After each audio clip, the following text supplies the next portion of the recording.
Hotspur memulai musim 2024-2025 dengan langkah mengejutkan. Klub asal London Utara itu mengambil keputusan berani dengan berpisah dari Ange Postecoglou, pelatih yang baru saja mempersembahkan trofi Liga Eropa.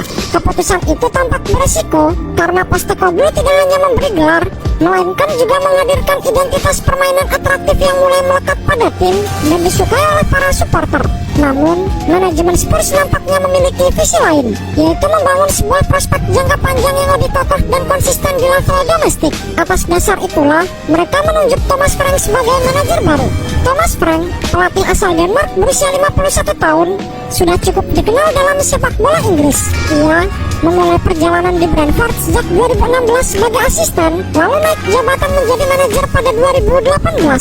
Sejak saat itu, Frank berhasil mengubah nasib The Bees. Ia membawa klub itu promosi dari Championship ke Premier League dan menjaga mereka tetap bertahan di kasta tertinggi selama 4 musim beruntun.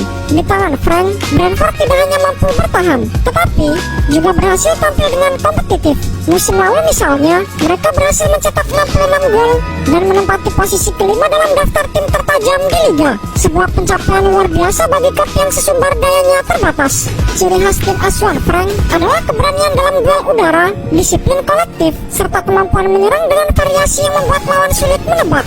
Identitas inilah yang kini ia bawa ke London Utara untuk membentuk wajah baru Tottenham. Langkah awal Frank bersama dengan Tottenham pun terbukti manis. Dalam 2 pekan perdana Premier League 2024-2025, ia langsung mempersembahkan 2 kemenangan penting yang menandai era baru klub. Pada laga pertama, Tottenham berhasil menang 3-0 atas Burnley. Kemenangan telak yang memperlihatkan bahwa Frank mampu memberi energi baru dalam permainan tim. Namun, ujian sejati datang di pekan kedua ketika Spurs harus menghadapi Manchester City di Etihad Stadium. Menghadapi tim besar dengan pelatih sekaliber Pep Guardiola tentu bukanlah perkara yang mudah. Terlebih, City dikenal memiliki rekor kandang yang menakutkan. Banyak yang meragukan kemampuan Spurs dalam laga tersebut, tetapi justru disitulah kejutan terjadi. Tottenham tampil dengan disiplin, efektif, dan akhirnya menang 2-0. Pertandingan itu berjalan dengan intens sejak awal. Pada menit ke-35, Brennan Johnson membuka keunggulan Spurs setelah memanfaatkan umpan matang dari Richarlison.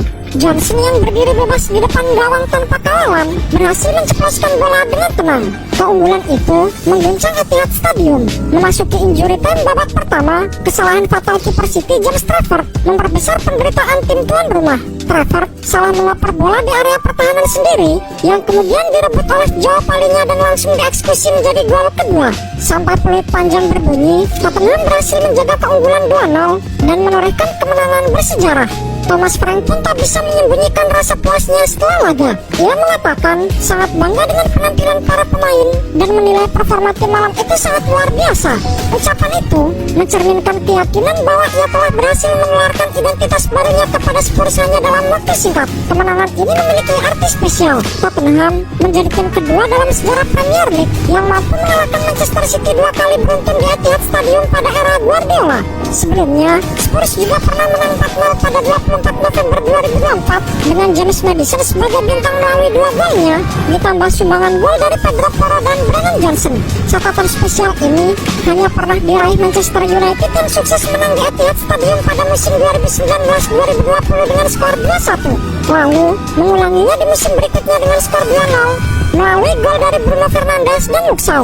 Fakta ini membuktikan bahwa kemenangan Tottenham kali ini bukan kebetulan, melainkan hasil dari strategi yang matang. Salah satu faktor utama keberhasilan Tottenham adalah kecerdikan taktis Thomas Frank. Dengan formasi 4-3-3, ia mampu memaksimalkan potensi para pemain yang ada.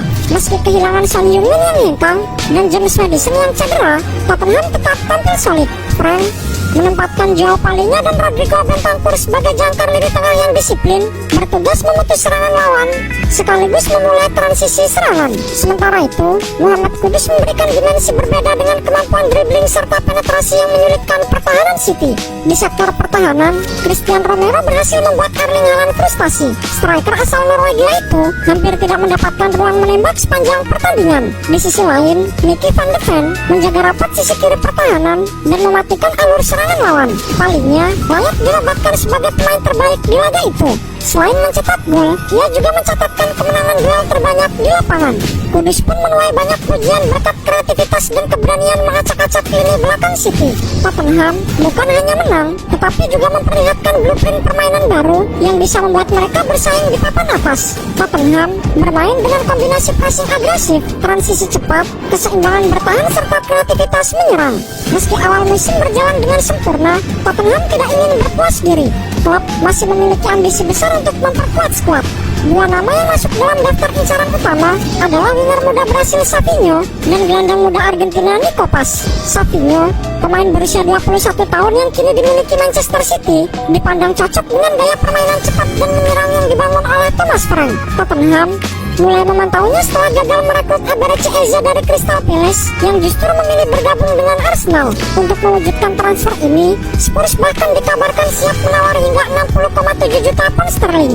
Dari sisi pemain, Savinho juga disebut tertarik untuk pindah karena ingin mendapatkan menit bermain secara reguler, sesuatu yang sulit ia raih bila bertahan di Etihad Stadium.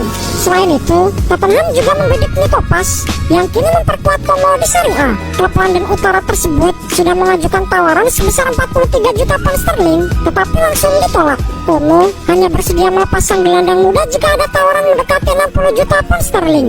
Jika transfer ini berhasil, Paz akan menambah kedalaman lini tengah Tottenham sekaligus memberikan opsi tambahan bagi Frank dalam rotasi skuad. Ambisi transfer ini memperlihatkan bahwa Spurs benar-benar serius dalam membangun proyek jangka panjang. Dengan dua kemenangan awal, rencana transfer ambisius, dan gaya permainan yang semakin jelas, Tottenham kini mulai diperhitungkan sebagai kandidat kuat di Premier League musim ini. Mereka saat ini menempati posisi kedua klasemen dengan 6 poin penuh. Hal itu memberikan harapan baru bagi para penggemar. Tantangan berikutnya tentu menjaga konsistensi sepanjang musim. Premier League dikenal sebagai liga yang panjang dan penuh persaingan, sehingga konsistensi menjadi kunci. Kini, Tottenham bukan lagi tim yang hanya mencoba bertahan di papan atas. Mereka kini memiliki modal taktik, semangat kolektif, dan rencana membangun tim yang ambisius. Apabila semuanya berjalan sesuai harapan, bukan mustahil Spurs bisa kembali meraih kejayaan di level domestik maupun Eropa. Thomas Frank sendiri memiliki kesempatan emas untuk menulis sejarah baru. Dari pelatih yang sukses mengangkat Brentford hingga kini memimpin Tottenham menuju puncak.